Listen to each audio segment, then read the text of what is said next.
was the ground so gray? You thought you left that back in Korea, but it was here. Beneath your beloved. And so much of it. How could someone have so much blood? It was supposed to be a simple picnic to share the wonders of the forest with each other, a celebration. You told your families, you had set a date, and everything was planned out. You had a future together. You knelt down to her. Her eyes, her beautiful eyes, now stared up without saying, how did this happen? How did something so beautiful simply stop being? You had so many of the men die beside you during the war, never once being able to stop and consider that they would never see another sunrise. But as you saw those eyes, it was the only thing you could think of.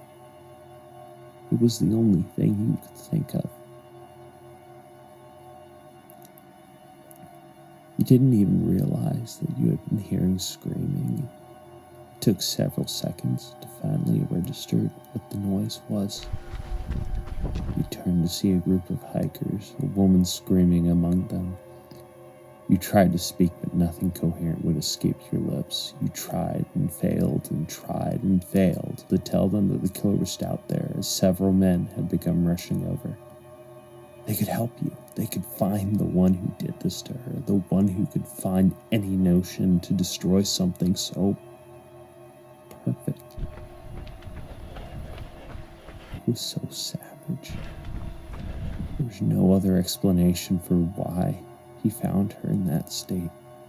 As they reached you, they tackled you into the gray mud beside her body. You couldn't understand why they would do that. There was a killer out there. Again, you tried to relay this question, and again, your words fail you. It's only after you had been lifted to your feet that you realized something.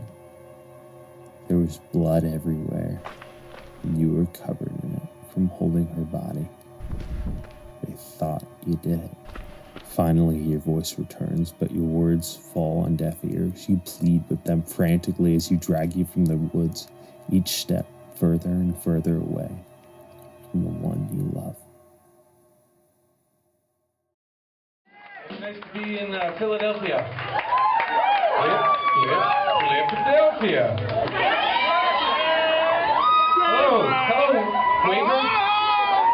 Right to have a night, man. The guy that wears the red tie, his name is Joe, couldn't be here tonight. This is Casey Shea. He's been gracious enough to fill in for him on this tour.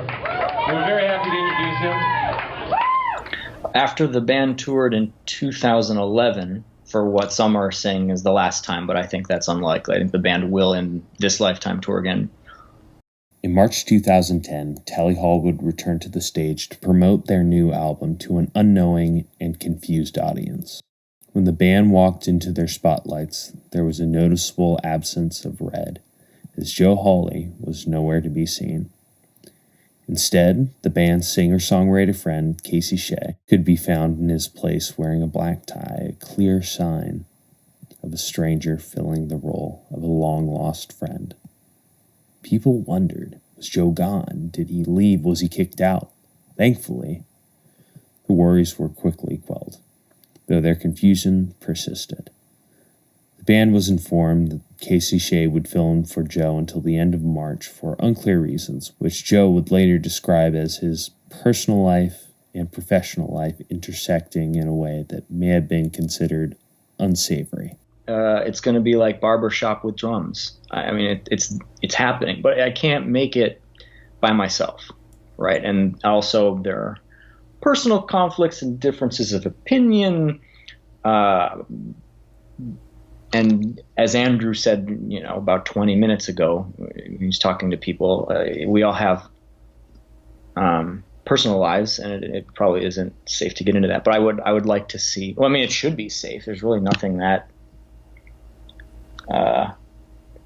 expansive, unless there's something I don't know about other people. But it should be fine. To this day, this intersection is still undefined.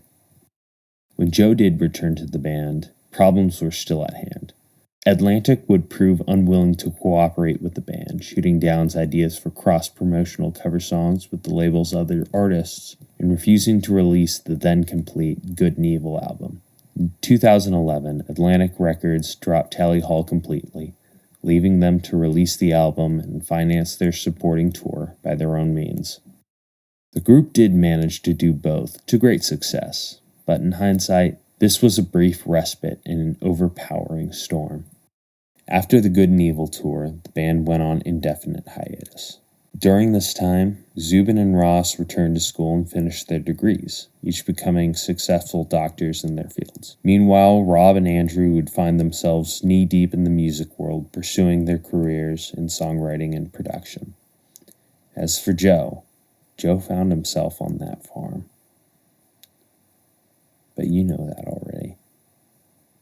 You know that desperation, that desire to make music that was absent from his life. As real as the soil he worked, and as dire as the end of the world. But I don't need to tell you about that again. Instead, I'll tell you about where that desperation led, and to whom its burden was shared.